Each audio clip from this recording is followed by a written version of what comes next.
Whenever we talk about AI in the workplace, the conversation seems to swing between two extremes, right? It's either this utopian dream or a dystopian nightmare. But what if we're all asking the wrong questions? In this explainer, we're going to cut through all that noise and focus on one simple but kind of revolutionary idea. What do we, the people actually doing the jobs, really want from all this new technology? This is the big question, isn't it? The one on everybody's mind. It feels like we're being pushed into this corner where it's either us or the machine. But as we're about to see, the real answer is so much more interesting. And maybe, just maybe, a lot more optimistic than you think. For way too long, this whole discussion has been completely dominated by what tech companies can build, not what they should build. So today, we're flipping that script. We're going to explore the future of work from the ground up. All thanks to a really groundbreaking new study that finally asked workers what they think. So, let's get into it. Is AI a threat or a tool? Let's dig into the data and see what the workforce has to say. Okay, so researchers at Stanford did something truly brilliant. They put together this massive new database called Workbank. And they didn't just talk to the AI experts about what's technically possible. No, they went out and surveyed 1,500 real workers across more than 100 different jobs. And for the first time, this gives us both sides of the coin. What we, the workers, actually desire versus what the tech can actually deliver. So how exactly did they pull this off? Well, the framework they used is really what makes this whole study so powerful and insightful. Their approach was super methodical. First, they started with this huge list of over 800 real-world job tasks. Then, they took that exact same list to two totally different groups. They asked workers, hey, which of these tasks would you love to offload to an AI? And then they asked AI experts, okay, which of these tasks is the technology actually ready to handle right now? And it's in that comparison, that gap, where things get really fascinating. And they added another really clever layer to this, the human agency scale, or HAS. So instead of a simple automate, yes or no, this gives us a whole spectrum. H1 is full-on automation. The AI does everything. At the other end, H5 means it's a job only a human can and should do. This scale is absolutely key to understanding how people want to collaborate with AI, not just hand things over. So what happens when you plot what workers want against what AI can actually do? Well, you get this incredibly powerful map of the modern workplace, and it's broken down into 4 very distinct zones. Okay, let's break this down. That green light zone in the top left, that's the sweet spot. Workers want it, the tech is ready. Think scheduling meetings or organizing files. But the most revealing zones, for me, are at the bottom. The red light zone is where AI can do the job, but workers are saying, no thank you.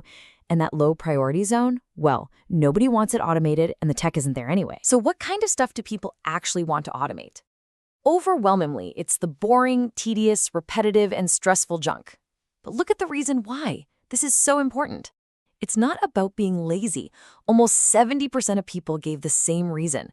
They want to free up their time and their brain power to focus on the work that actually matters, the work they enjoy. And here is the absolute kicker. This study found this massive, massive disconnect between what's being built and what's wanted.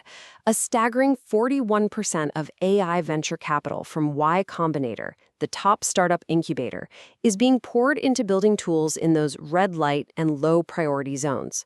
That's billions of dollars being spent to build things that workers are actively saying they don't want. This quote from an art director who took part in the study, it just says it all.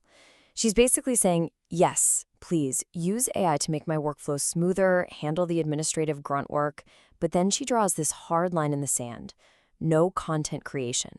She wants to protect the creative, human core of her job. This right here, this is the human face of that red light zone. This leads us right to the next huge insight from the study.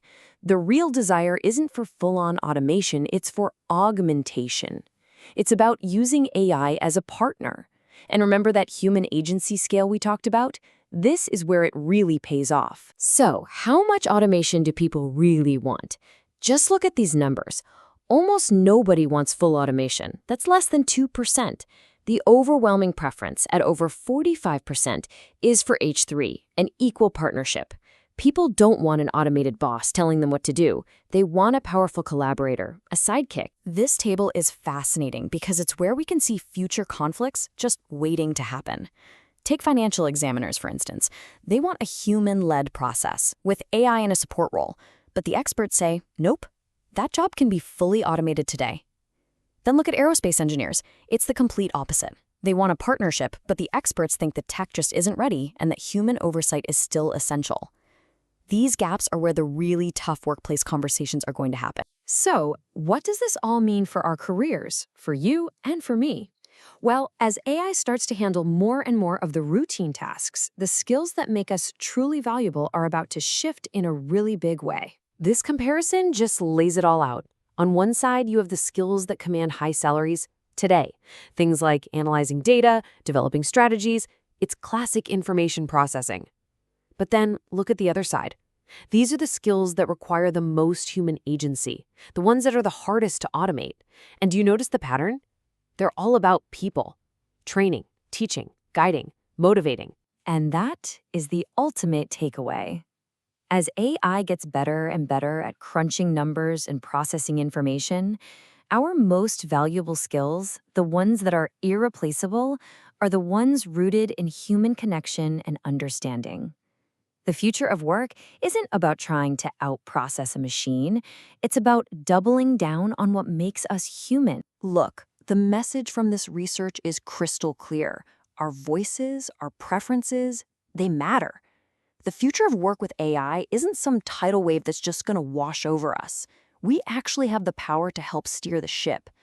So the final question isn't just, what's the future going to look like? It's how are you going to help shape it?